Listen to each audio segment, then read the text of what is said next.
Hello, everybody. Let me share my screen. We had a nice, cool office hours today. So we're talking about chat and stuff, which is neat. Evan, since you're the only person that I listen to and hear, hey, Jared, look, Jared's on here too. What's up, Jared? You're fine. Hey, how's it going? Surprise guest Jared Woodward as well from another office hours. Sorry about that. I'll cut off cam and let you guys This take is the like show over. classic office hours. This is some guest stars even the host don't know about. I love this. Anyways, thanks for joining Now we us. need to put them to work. Must have. Our August 20th office hours. If you this is your first one, if you couldn't tell, it's a little informal. I don't know if you knew that, but we're talking to myself, the VP of Product, Evan Griffith, Director of Customer Success. That's a nice new title for you. We'll talk about that as well. And then joining us today for our chat talks is our Director of Conversational Interfaces, Chris Dix, who may or may not be on the call already, but silent, where Jared may have been. We don't know. We'll find out if that all worked out in a little bit. Cool reveal soon. So, oops. If you've never been to office hours, what is it? It's a place to learn about what's going on at CloudRadial, learn some best practices across different features and whatnot. It's a place to share your thoughts. So if you start a good conversation, we are more than happy to deviate and talk about that. Anything that comes up, we're pretty open to it. And then in general, it's a flowing conversation. So we'll talk about what we've done, what we're going to do, and then how we've done stuff in the future. And if you have comments, if anything comes up that you need support on, if we don't get to it, because obviously sometimes the conversation goes fast, we have a lot of stuff to get through. We'll usually follow up. We take the transcript, take the questions, all that other stuff, and then we follow up at the end, sometimes even in your emails. So don't feel neglected. If you're watching a recording of this, you can still get your questions answered. You are not stuck in point in time. So we have a fair bit to cover today. I don't know if it's going to be as long as our usual office hours because I wanted to give Chris his fair shake at talking about chat, which is pretty interesting. And we haven't actually ever talked about it in an office hours, but let's start with what we've been doing. First things first is our storefront update. I'm going to stop sharing the screen so we can share a different screen later, but so you can see my beautiful face for a little bit.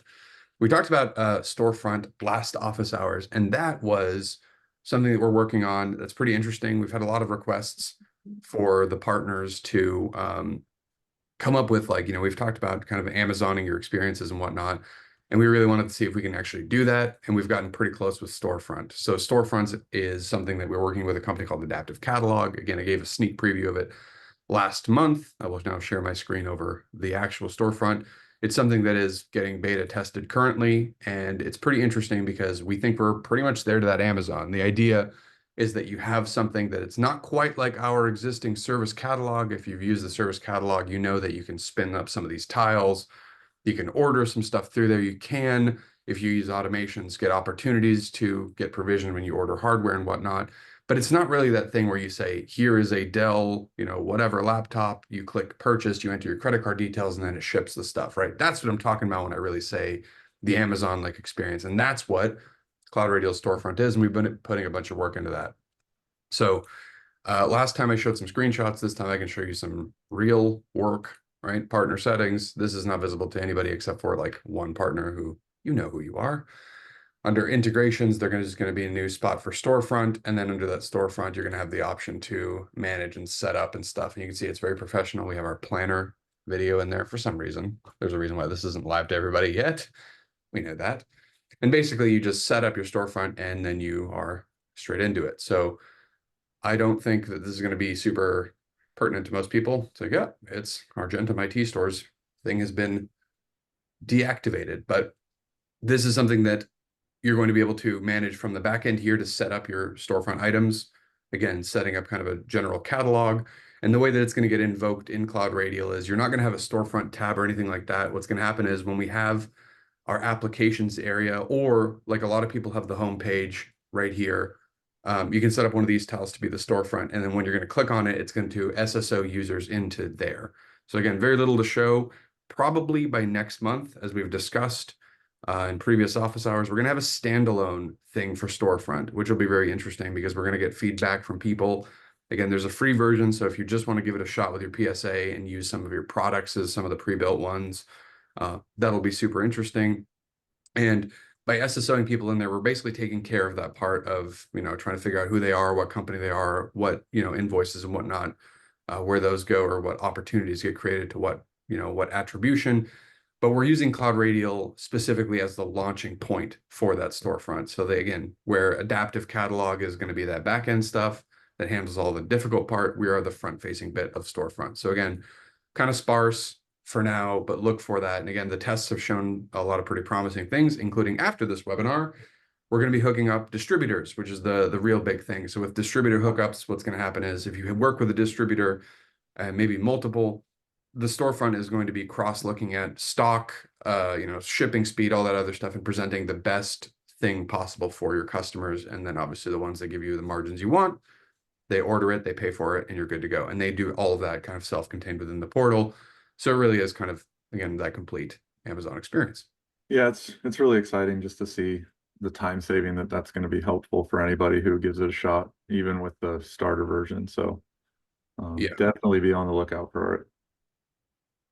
The starter version is going to be something that we're stoked for too, because again, even the basic version, if you don't work with distributors or if you wanted to give this a shot to begin with, it's something that people just said, put it in front of me, I'll give you some feedback. So again, we're in the proto stages, but because it's so promising, because people have been asking for something like this, we feel pretty confident in putting it out there soon.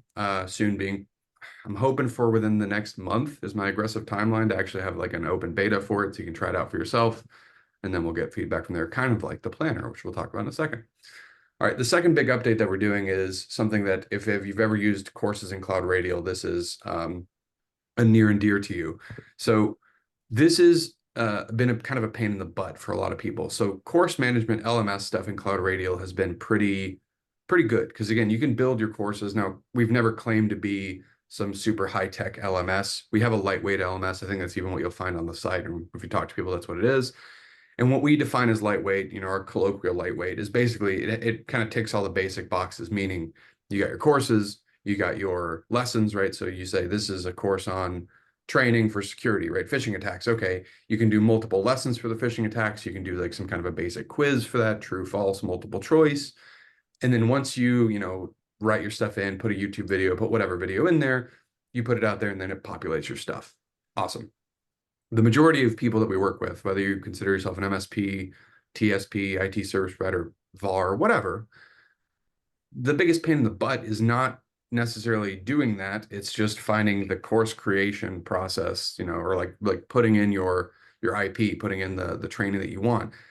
There's a lot of training and a lot of clients have different needs for training. So obviously the process of sourcing all the appropriate stuff and putting it out there has been challenging for a lot of people for time's sake.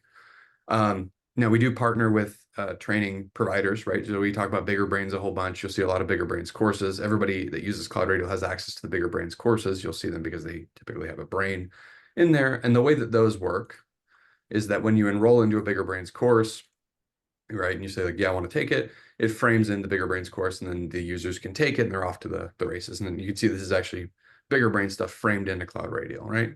We also work with another training provider called Clip Training that also offers pretty rad training of their own.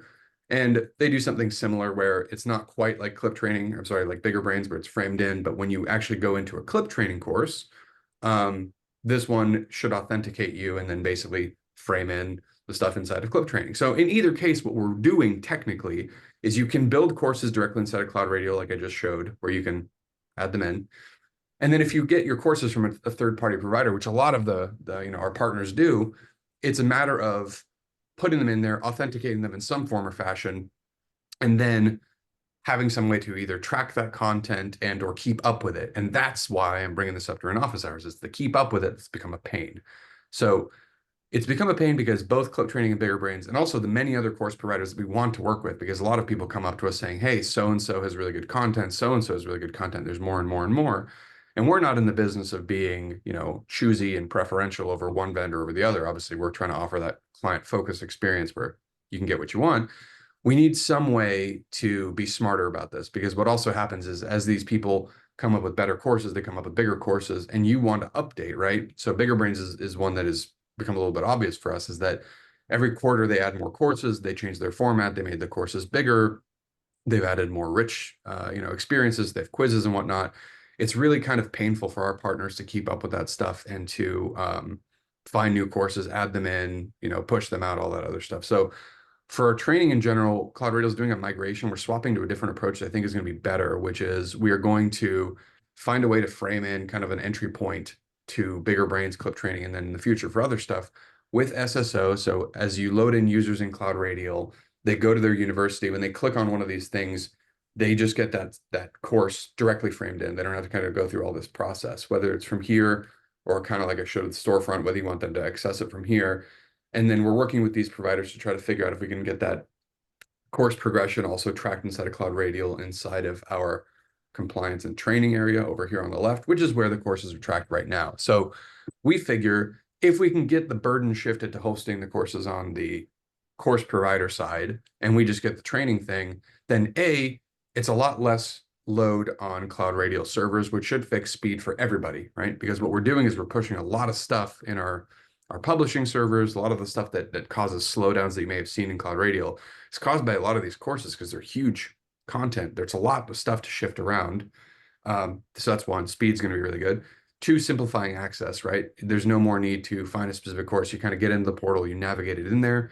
And three, again, it's going to let us work with more providers. So you can pick and choose the ones you want. We kind of have a template for how we work with courses. In general, should improve in kind of across the board for everybody. So look for that. We're working with both Clip Training and Bigger Brains to figure out how that process works to set the mold. And if you do have more training providers that you want us to work with, as we think about doing it this way, let us know. Because again, it seems to be a pretty replicable and not too bad of a process for people. So huge thing we've been working on. I think it'll pay a lot of benefits for, again, everybody. It's not just in courses. If you're not using courses, it should speed up your portal anyways. So we like speed. Why not? Another big thing that we want to talk about, and this is the second juiciest thing on this webinar besides the chat stuff, is going to be the planner items and all the planner changes that have happened, and then also the future of it. So I'm hoping Evan can give my vocal cords a break and talk about what we've added with the planner now that it's public, if you can. Yeah, I'll definitely give you a break. Do it's it. hard to find like when I can speak in there. I'm just like, I'm gonna let him bot. He's just riding that wave right now. Let me go ahead and share. I can screen. So this is, it's going to be a pretty quick, we've kind of gone over a lot of this before, but it's just now it's all live. Everybody has access to it. Anybody can reach out to our support or our customer service to get, anything answered if they have questions about it. Some of the functionality that we added, now we have the ability to go different directions on the calendar or on the board.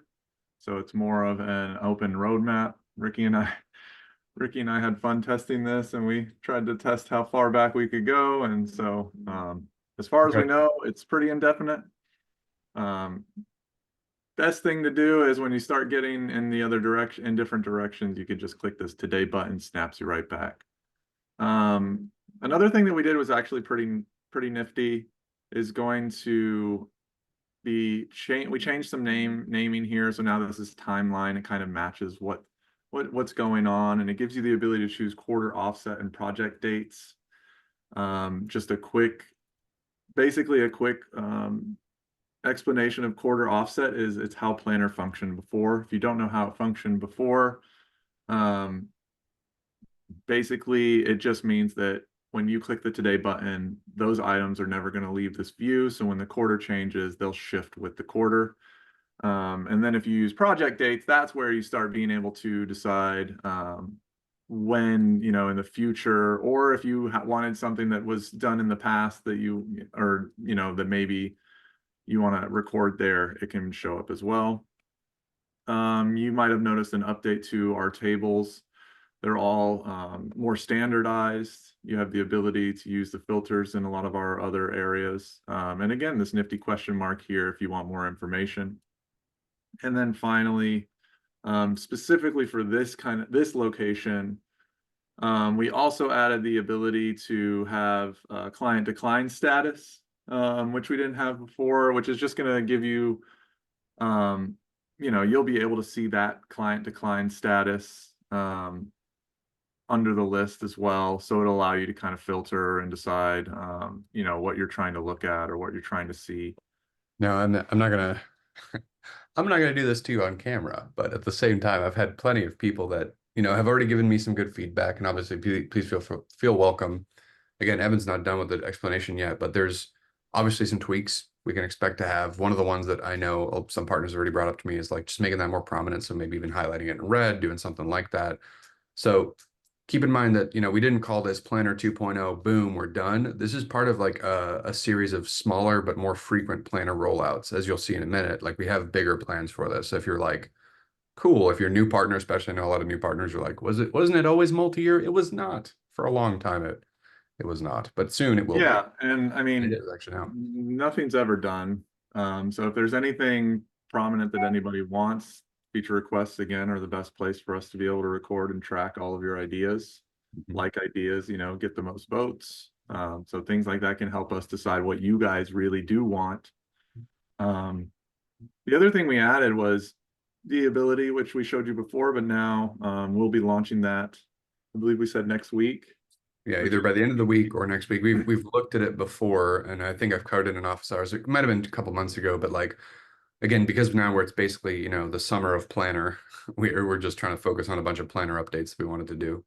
Yeah, so we created the ability to have an automation that creates a planner item. So if you go under partner and account, or I'm sorry, partner automations, you'll see we've already created this, but it's an automation where we've added a workflow called add to planner. So one of the workflow activities now is the ability to create a planner item from an automation.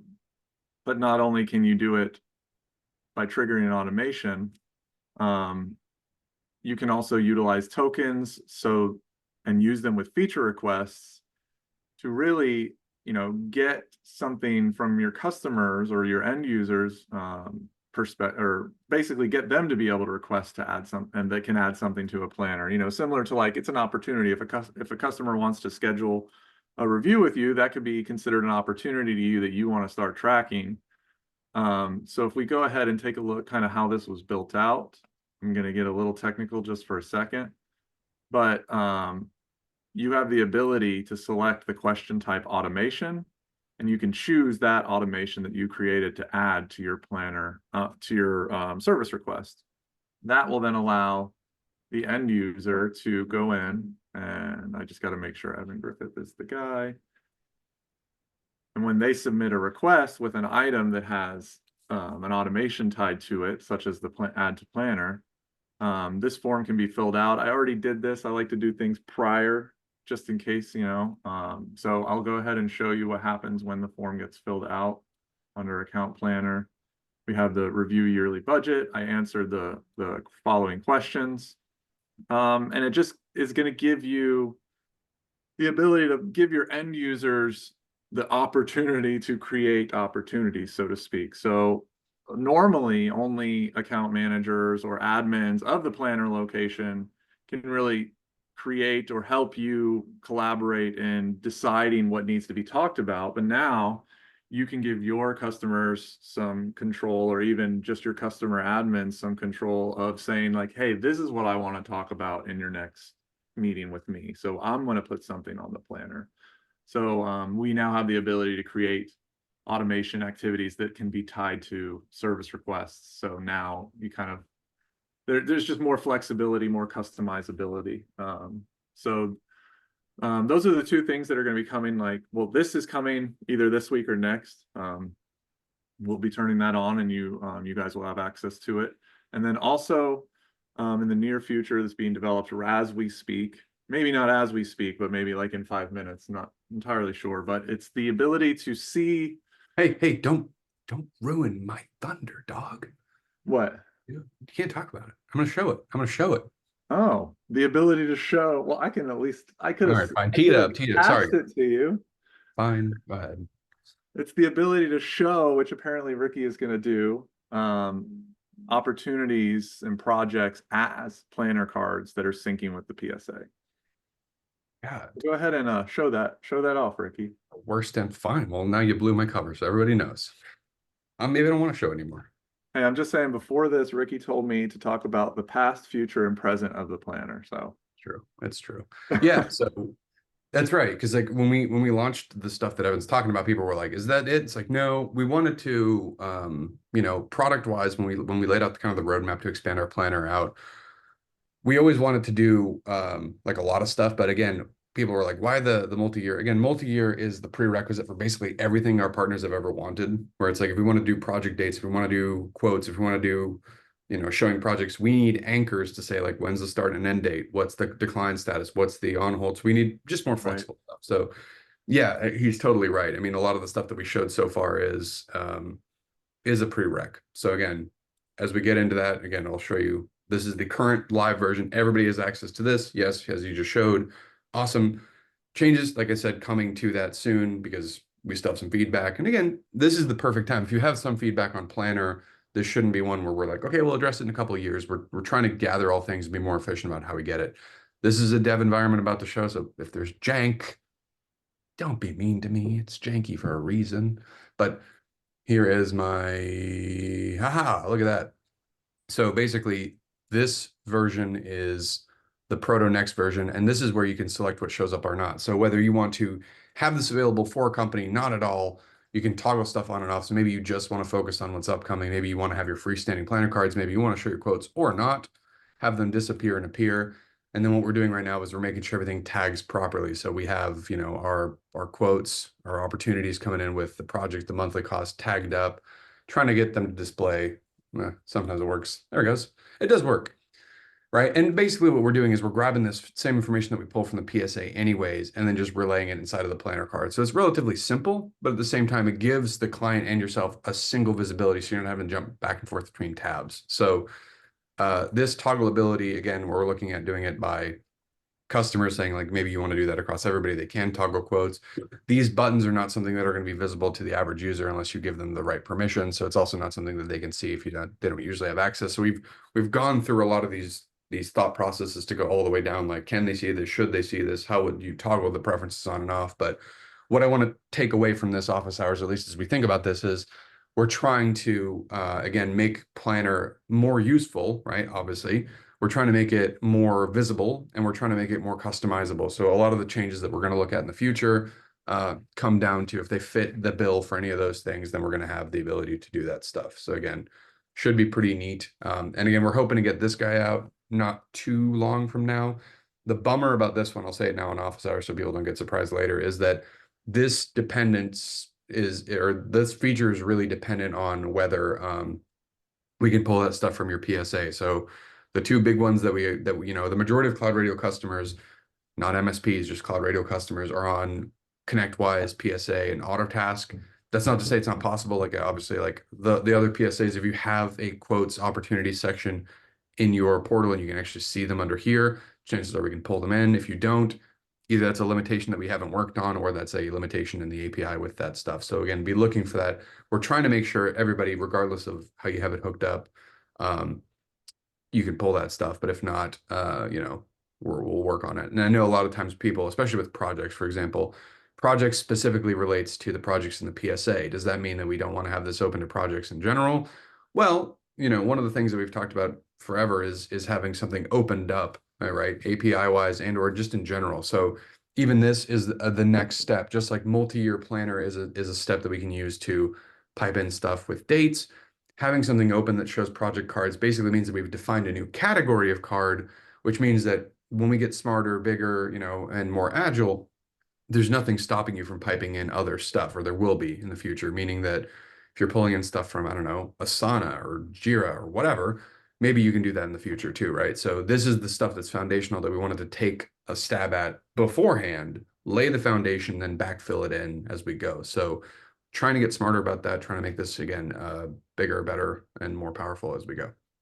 So Yeah, hopefully just to reiterate, especially with the planner, we're doing a lot of foundational changes, and hopefully your minds will also kind of see the direction we're trying to go in and help us create some ideas around the possibilities for it. So we've got a wide open timeline now, and we're thinking, how can we pull in stuff and what can we do once we do? Yeah, and I was looking at, Felicia's talking about it in the chat, but like, there's a lot of MSPs that don't necessarily use the PSAs for absolutely everything, or some people don't use one at all. So it's like we want to make sure that CloudRadial is just good as a tool in general. So it's like we're cognizant of these things. Again, for us, I guess the baby step training wheels, whatever you want to call them, has been the PSA just because it's been an easy guide to follow. And a lot of times, like that's something that saves a lot of development time if you can bum that off there. But again, as we get smarter, and you can see this here, as we figure out a lot more of these things and we try to get multi-use and we hire more, we're hiring a lot more senior people that know more, that have worked on just general software, not just MSP focus. CloudRadial is getting rounded out in a lot of ways, which I'm really excited about, especially with a lot of the stuff that's coming out. So with that being said, let me bring it back to my PowerPoint. Huh, don't look at my slides. We're due. Yeah, due. All right, so that was that one. And I want to say congrats to Evan. So again, I am surprising him with this. He doesn't even know I had this slide in there. Oh, No, I haven't seen it. he went from product manager to director of customer success. And I went ahead and gave you a little digital smile. Can I give you? There you go. I gave you a little digital smile. So he's really And excited. you gave me some eyeshadow, which is Oh, nice. just raise your eyebrows up a little bit. And I want to talk about why that matters for office hours besides me getting to embarrass Evan. I appreciate that though. You're welcome. Thank you. So why that matters is because what we've done internally is we've identified that in addition to all these changes that we're talking about, and then obviously having a lot of the product stuff move on, what we want to do and we want to really focus on for our partners. This is why even in the comments right now, you're seeing Mike, one of our account managers, talk and help out and answer some of the questions and get resources. Is we really want to focus on helping partners get what they need. So you're going to see CloudRadial do this, not under any order other than we just want to be more helpful. Is that we've noticed that between support and our implementation and our account management, really it's kind of like one big effort to try to get people to, again, solve the problems that they need. So CloudRadial, surprise to nobody, I'm the VP of product, I know, is a lot, right? Because there's a lot of buttons, there's a lot of things you can do. And it's really easy in any complex software to get stuck in figuring out how to do something and forgetting why you're doing it. So what we did is we kind of smushed those departments. Obviously, support is not implementation, implementation is not account management, all the other stuff that we have internally, but we kind of have it as an umbrella of customer success. And Evan, seeing as how he's worked in literally every single facet of those things, in addition to product too, so he knows what is reasonable, what can get done. And Evan and I both have experience in every single one of those, right? We've done account management and product and support and all the implementations ever, kind of. We bundled it under customer success. So a lot of the stuff that you're seeing should get even better because now we're cross-training all of our people to know. So we're trying to get you to get to your goals faster. So we'll hopefully be more helpful, and you should see a nice positive uptick in CloudRadial's usefulness, because we're going to stick to trying to get you guys what you want, what you need. And again, that's worth a nice digital smile. I love that digital smile. So good. Yeah, there you go. Just a perfect little digital smile. Anyways. So thank you for that. Thank you, Evan. And let's get to the main. Oh, perfect. I saved 30 minutes for the main attraction. Another digital smile. No, it's I appreciate it. I'm excited for the opportunity. Go. Shut up. You're already fired. He's fired. If you know a customer success manager, let me know. Let's start by CloudRadial Chat. And I'd like to introduce Chris Dix, the director of conversational AI. There he is. We've talked about Chris's chameleon shirt, which apparently the background is really enjoying. Take a look at that. Loving me. Yeah. It's feeling pretty good. And if you've never seen Chris before, he's You not. can't see him now. Damn, that's pretty good. Chris, you've worked at CloudRadial for how long now at this point? It's been a bit. I joined back in February. So yeah, it's going by fast. And that's something else. So because I want to talk about chat, I want to show chat. And for those that have seen it, those that have not seen it, either way, should be a good overview. It's going to be something that we want to talk about, not just like it's a demo, because again, office hours are not just, they're not, this is not something we're trying to sell you on stuff. We just want to talk about what and why we did it. And if you didn't know, Chris actually, CloudRadial Chat was not some native developed thing. It was chat styled to begin with. And that was Chris's baby entirely. So if you've never met Chris, super cool dude. I met him, I want to say, it was Jeff was like, hey, chat seems cool. You should check that out at some point. And then I remember I met Chris in chat style. How long did you work on chat style before CloudRadial? Was that a baby for a little bit, or? Yeah, it was a little over 2 years. I guess, Okay. 2.5 or so.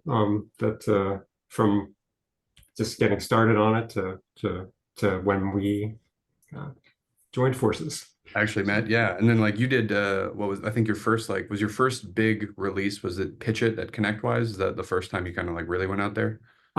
Yeah, so I hold the I guess the distinction of being the only 3-time uh, participant slash non-finalist in the Pitch It program. So yeah, I think after that they cut it off, and you can only do it twice now. So I Nice. influenced So the you have, program greatly. that's always, Yeah, always nice. but no, it was great.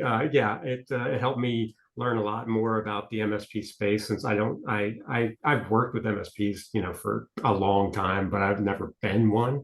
And so that was one of the nice things about the program is, kind of throwing you into, what's the channel like, and, what immaturity, and, just trying to understand all the concepts and wrinkles of the business. I got the technology already, but I didn't get all the aspects of the business. So that was real helpful for that. Yeah, and for us, like, people have asked us for chat for forever, and it was one of those things that like we wanted to do it, but at the same time, like I'll talk about the CloudRadial side where it was like we didn't want to do it for a couple of reasons. Not because it wasn't something that was highly requested, but it was like chat for chat's sake. We were like, yeah, like we're going to be very good at it. There's like already like a lot of stuff in there. And then like when people say chat, especially our clients, our partners, they're really talking about like PSA chat, number one, right? Like, sorry, Felicia, I know more PSA stuff, but it's like PSA chat where it's like something that integrates with the tickets. And then even then, the challenge that we identified when we asked people was like, okay, you want chat, and I get that because a lot of people expect that chat experience, but you don't have the actual staff to manage it, right? So it's like to actually sit and do that stuff. So when we found Chris, and Chris was working on AI chat, and specifically it's like AI filling in the gaps. So when the human's not around or can't necessarily answer that kind of made sense. When we started talking to him, we're just like, hey, nice. What do you want to come work for? You want to do something else? And he was like, no. And then we bothered him enough that he said yes eventually. It was a good decision. So thanks for bothering me. So For sure. And that was my last question, which is before we get into any kind of actual showcase. How did you come up with the AI stuff? Like, did that just was the chat with AI always the goal, or were you like, I want to do something with AI? How does that work? Yeah, no, it didn't start off with the AI angle kind of thing. I tried to build something that was as flexible as I could possibly build it, as painful as that process was. And then, so then when ChatGPT and OpenAI kind of popped up, it was easier for me with the way I had built the system to snap something like that in. It's like, wow, this is amazing, so, and everybody's, played around with it, gets the idea. Um, it's but that's, I think, part of what's captured everybody's imagination about AI is that everybody gets chat. It's like the most natural way to communicate, and even more than that, it's the most natural way to direct things. Like the reason that your customers want to use chat to talk to you is the same reason that every admin interface to an application eventually gets to a command line. It's, language is the most natural way to interact for us. And so I tried to cover both sides of that. Yeah. And I think it's been getting better. Like we've seen a lot of stuff come out of chat, and we also have a lot of big plans for it. And yeah, I think it's going to be really good. And I would like to take a kind of a look at some of those things, and maybe if you could show us a little bit for those that have seen it, haven't seen it. Yeah, absolutely. Felicia asked the question. I'm not going to spoil Chris's thing, but it's just like, that's actually available now. The knowledge base pull is something we can pull from the existing API. Believe it or not, CloudRadial's API is infantile to be positive to us, but that's one of the things. And I think, as you'll see Chris talk about, yeah, I think the goal is to be able to pull more and more stuff. So chat is standalone. You don't actually need CloudRadial to have it, even though it's CloudRadial product. CloudRadial now has become basically a brand family, but we think that like if you have the portal, like your base of operations, that can be your knowledge base. The more stuff that we put in there, the richer that experience can be. So yeah, with the knowledge base stuff, but in general, if you maybe in the future we'll say stuff like maybe I want to do an onboarding form, or maybe I want to say a course, and we can have it served up. And I just did what Evan did to me, so now Chris can kill me. I guess it's over.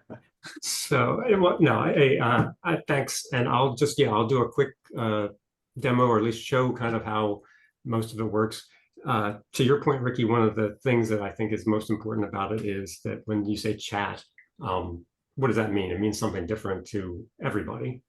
So for some people, that means going to a website and getting an interface like this.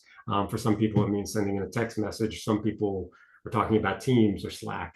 All those things are chat. And so what we've tried to do is build something that's accessible from wherever your customers are going to be most responsive to. So if they're using Teams, they can use Teams. If they're using Slack. At the very least, we have a web interface for you to put on your homepage, or of course, to embed inside the CSA portal to give that a chat interface to your customers. And so if they're working inside the portal or some other kind of authenticated channel like Teams or Slack, then we know who they are, and we can take that email address, take their credentials, authenticate them against your PSA. If they're not a customer, I mean, if they're not in an authenticated channel, then we can do an authentication step like this. So we can send a short code to a number or an email address, and then that lets them authenticate against the contacts. And so the nice thing about that is too, if you want to put this on your website and make it available to non-customers, so leads, somebody who comes to the website, they can still interact with them. We can give a different conversational interface to them than we do to a contact. But in this case, I am a contact. It identified me as Latoya, who I'm set up as in my ConnectWise PSA. And if I say I want to report an issue, it's basically going to let me open a ticket from chat. So I can say something like, my printer is not working. Now, it's at this point that we can tie in some of the AI. So we don't have to. We can leave AI out of the equation and just ask them for some additional details. But if we want to, we can take their initial problem statement and go back to AI and say, hey, let's help us triage this problem before it gets to your team. Collect a little additional information so that we don't we give them a head start when the ticket gets into the system. So so it's going to ask me for some more details here. I can say, by the way, Chris is being far kinder than I am, because usually I treat it like an ignorant ape, and I'm just like, I don't want to answer that. I don't care. Yeah. I was like, fine, whatever. We're going to open up a ticket. So I want to say, it also doesn't frustrate really ignorant users, which is nice. So I will answer a little more vaguely in the spirit of that as well. So it's asking me a couple of questions. We limit the number of questions, and what those questions are can be tailored based on the prompt that's generating them. So if there are specific questions you want to ask or avoid, we can augment that as well.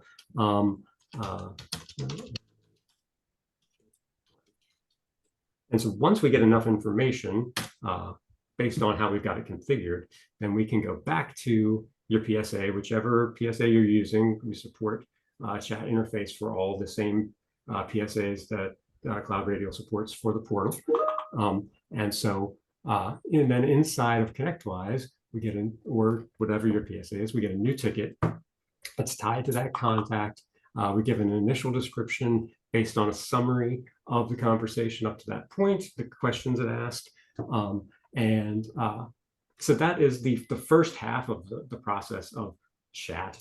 But the next half is your ability to respond. So what we do is inside of either Teams or Slack, whichever of those two programs you're using for your internal communications, we are able to configure a particular team and channel such that we can give notifications about these new tickets. So anytime a ticket gets created this way, a new thread gets created in the channel, and it gives an adaptive card with these actions that you can take against the ticket. So it's not just a chat application. It's really an automation platform that's using chat as the way to interact with it. So we're bringing the functionality of the PSA and automations into Teams or Slack to help you be more productive. So from here, you can do things like add a note or change the status of the ticket. So I can put it into a new status. And so depending on which PSA you're using, that can be a lot quicker than having to go into that and change the status of the ticket and so forth. So as soon as I do that, then over here, it's reflected in the status. But even more than that, we can do a live chat connection from the chat tool you're using, Teams or Slack, to whatever the customer came in by. And so if I click live chat here, I'm going to get a connection, and we can see what it looks like from the customer standpoint as well. So over here, it lets them know that I'm joining the chat. And on this side, we get connection inside of Teams. So the nice thing about that is you don't have to have another tool. So we're already going to keep the chat communications inside the tool you're using for internal communication. And so sometimes there's a bit of tool overload for MSPs, and adding one more tool to the stack is not necessarily going to solve your problem. But being able to add functions of the PSA and customer communication to the tool you're already using has its advantage. So I can say, hi, how can I help? And so now we're in a bridged conversation between the customer and my teams.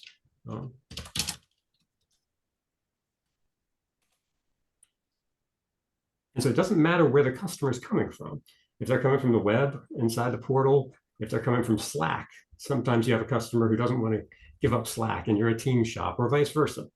This is a way to bridge that and still make it so that the customer feels listened to and is accessible and responsive to you, so that you can close that gap on closing tickets, getting responses faster. If they have a file, screenshot, say they're on their phone and take a snapshot of a serial number on a device out in the field, they can send that in, and that image or a log file or whatever it is going to be immediately visible to you to help troubleshoot the issue. So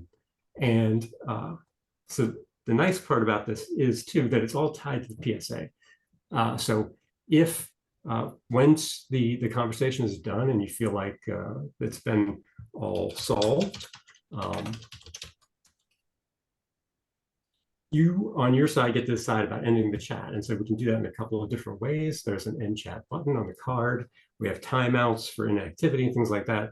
But one of the things we do beyond customer communications is adding things like these / commands to Teams or Slack. So these trigger automations on the back end. In this case, /close is going to close down the conversation, get the information to the ticket, but we add a variety of / commands for assigning tickets, bringing up ticket details, trying to turn Teams or Slack, whatever you're using for your internal communications, into sort of a universal command prompt for the tools you're using.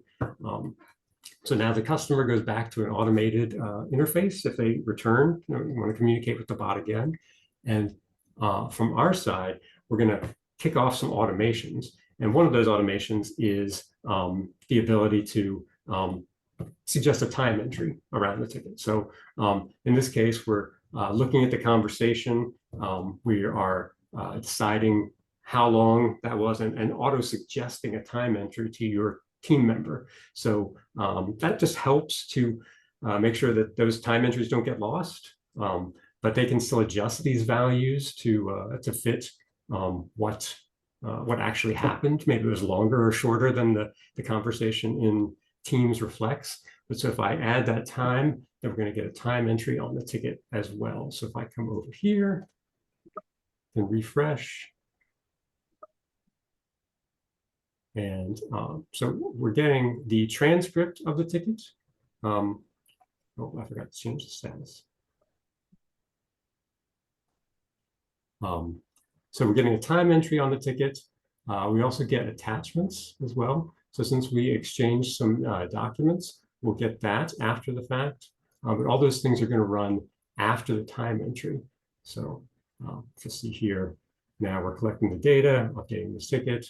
We can update to a specific status when the conversation is closed. Maybe that means the ticket should be closed. Maybe it doesn't. So here's an example of the transcript. So all that gets into the ticket, the time entry, and also we'll get an attachment in a minute. So, but yeah, so that's the idea, is we're tying all of that in to the PSA so that everything that happens doesn't get lost, which is one of the dangers of chat, and one of the reasons why MSPs kind of were resistant for a long time, I guess, is you don't want that data in two places. So we make it easy to get it into the system where you want it to be. Sweet. I have a couple questions that came up in the chat today, if you don't mind doing the live fires. Absolutely. All right. Mostly because I was like, I feel like I answer, and then I answer wrong, and I was like, never mind. I literally have Chris here. So it's like, why would I bother messing it up? This isn't so much a question, but I want to start actually with Chris, who asked a question a little bit earlier, a different Chris, which was, chat should be able to point users to a relevant forum content when a forum would suffice instead of doing like live chat. So I think that's come up before, basically meaning if there's, something to answer and that's not urgent, that could just be like, here, file this proper request, doing that. Again, confirmation, your thoughts on, using CloudRadial as a base. I think the CSA as a base to funnel them to forums is something we are thinking about, or at least working on, right? It's not like a future, no, thank you. Yeah, no, absolutely. That is one of the things we're working on right now, is a tighter integration with the CSA. And the ability to do actually that. So if a conversation would be better solved by a form, which sometimes they are, if that data capture is already there in a form you've created for the CSA, then we're going to want to take the user there. But we also have the capability to do some of the other things as well, of capturing specific questions. So the flow we showed here is kind of just what it is out of the box for the starter, but we can capture specific sequences of questions like a forum, and then take and use that information as well. So we're trying to support both models. Yeah, and I'd like to add, chat should really, let's talk about CloudRadial Chat, because it's not just chat, right? It should be able to replace maybe your worst technician or stop you from having to hire another one. So that's the direction we're trying or thinking about when it comes to CloudRadial Chat. So just keep that in mind. That's I think at the very least, like, sure, because like, yeah, I mean, in general, it's like if you have a technician you absolutely hate, then by all means. But in general, like, I just think that sometimes, especially, and we see it internally too, it does not just an an MSP problem. It's like a lot of times if like especially the junior technicians spend a lot of their time triaging stuff, and like they're not really learning how to fix stuff, they're just spending their time triaging. So it's like they learn how to get stuff to the right place, but they don't know answers. So at the very minimum, like getting rid of some of the stuff that doesn't actually add to their employment skill is something that I think chat can comfortably do, right? Yeah, I think what it can really do is, I mean, for me personally, it's like it's going to empower, basically, if you do need to hire people, or if you end up hiring people, or it's going to empower anybody to already be way more prepared and feel not like a one-day employee, but maybe like a 3-month employee, right? Which is a huge difference. Nothing worse than having your front lines be the position that's the newest member of your team. Like there's that weird juxtaposition that you have in that position where it's like, these are the guys that talk to every one of my customers first, and these are the guys that know the least. So how chat can really help improve and empower that experience to where it's more consistent as well. So there's just a lot. And kind of last question down here was, Evan, how far from that chat reality is that? The only answer I can give is probably not too far off. I mean, but I don't have any concrete information on anything like that. It's a matter of development, right? It is, and yeah, I know that's one of the things we want to move towards first, is supporting making the user be as self-sufficient through chat as possible. If we have a knowledge base articles that could cover a topic, then at least offering that first. So we want to get to the point where we're solving problems and logging closed tickets is the goal. And So things that need a human get a human tier 2 level. Like your first experience with a human is tier 2 kind of thing.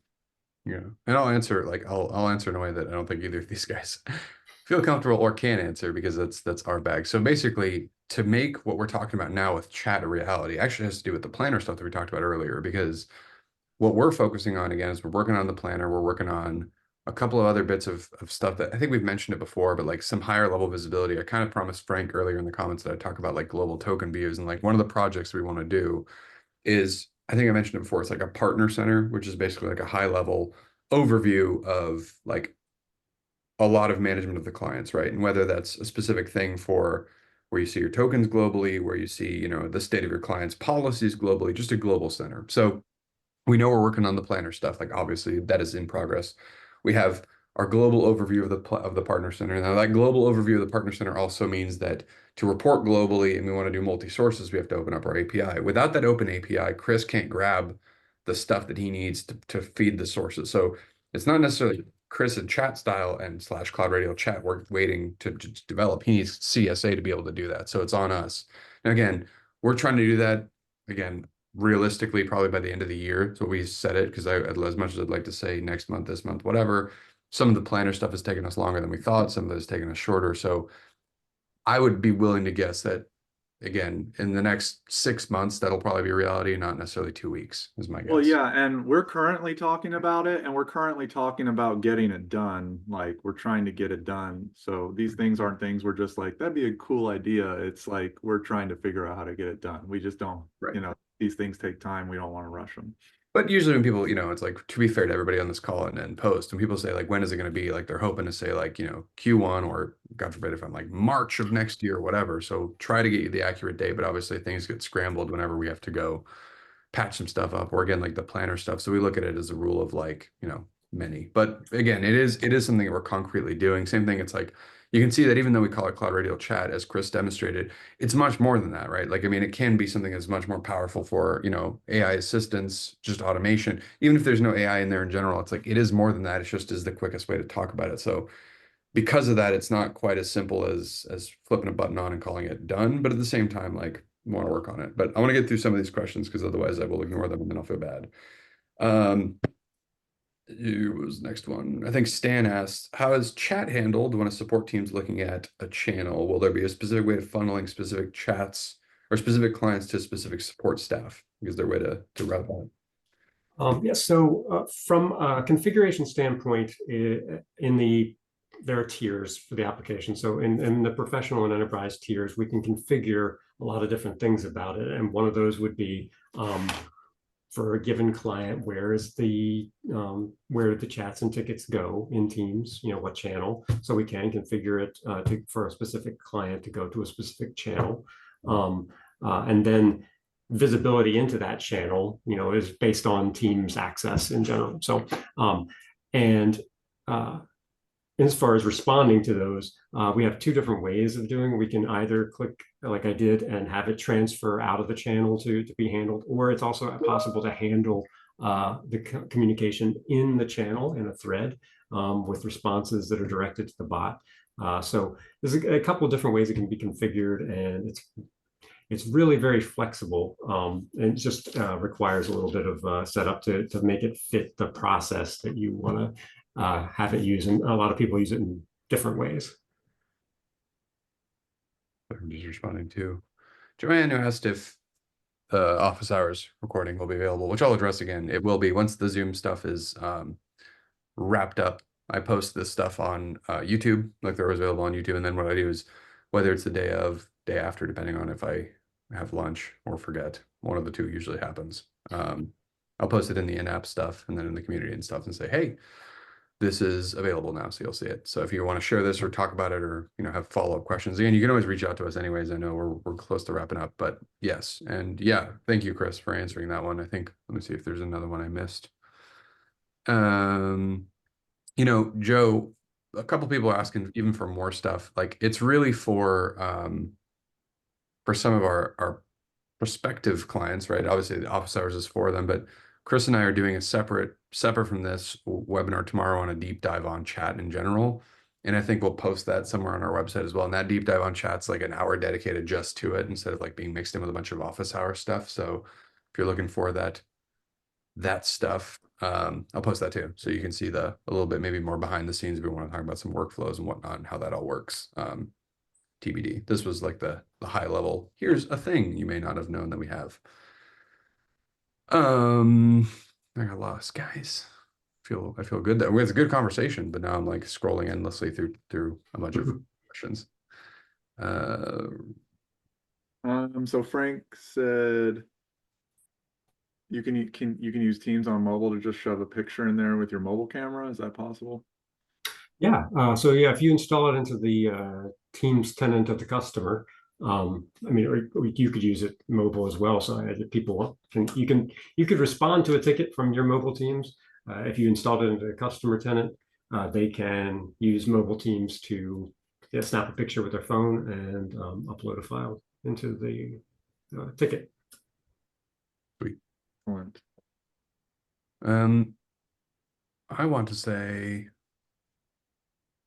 that may be it for now, but only because of time differences. And again, the only reason I would say that's it, because I think that once tomorrow, I'm telling you guys this as partners, once I get a bunch more questions of it tomorrow from even a bunch of prospects, obviously the questions you guys have answered, what I'm thinking about doing is, we have our page on CloudRadial right now of like cloudradio.com, .com/chat. I'll probably put that in there, and as well as a bunch of FAQs. So has everything you. Evan, are you watching separate videos on a webinar? I'm looking for the webinar. You're in link. trouble. You're no longer director of customer success. I'm You're director of sorry. customer failure. And I'm I can trying to hear be you. successful. I'm calling Give you them the out, webinar buddy. link. You're That done. was a short reign. Triple flag. Someone give me the webinar link. The webinar YouTube on chat, Felicia, I think is going to be either at the same time or an hour later. But again, obviously, I feel like I burn our poor Australian and British partners all the time. So I'm going to say it's going to be on YouTube anyways after the fact. But I'll let you know where that is as well as far as link. So if you want to sign No, up I'm for talking that. about the deep dive tomorrow. Everyone seems to be. That's what I'm saying. It's like the deep Oh. dive. I'll fish up the link and I'll maybe put it in the follow-up so you'll have it. So if you want to at least sign up for it, get the recording, get something, I'll figure out a way to do it before end of day today.